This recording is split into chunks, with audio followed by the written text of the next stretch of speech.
May natira akong tali sa paggawa ko ng trinet at nakita ko itong rocking chair ni Uncle na sira na kaya naisipan kong ayusin. Sakto to makapag-practice ako gumawa ng design dahil maraming gusto magpagawa ng trinet. Tinanggal ko muna yung rotan tapos nilinis ko yung mga butas-butas para madali ko maipasok yung paracord. Sinunog ko din muna yung dulo ng tali para hindi matastas at para madali maipasok sa mga butas.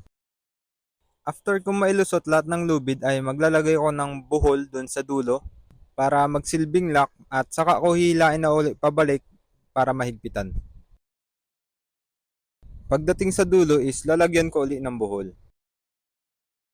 So after nating ilagay itong patayo, so pahiga naman. Madali lang naman to guys. So una is papaikot mo lang yung tali tapos dadaan ka sa taas, then paikot mo ulit, daan naman sa baba. So paulit-ulit lang na ganun.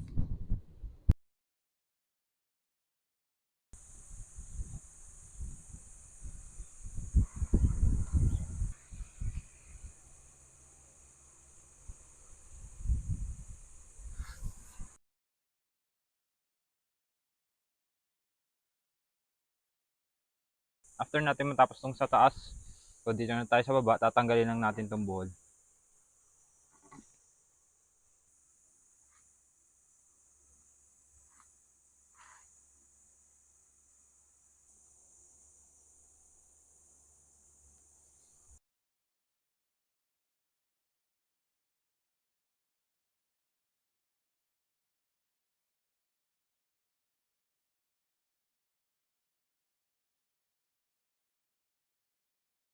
So yun guys, tapos na natin tie-in. So ang gagawin na natin is, eto, kung makikita nyo itong mga butas na to, parang, ayan, may spaces. So ang gagawin natin, tatayin natin yan para mas maganda tingnan.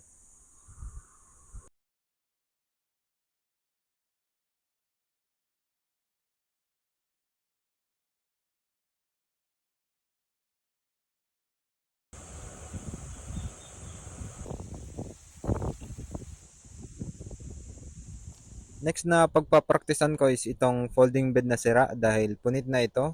So tatastasin ko na ito, then papalitan ko na ng paracord.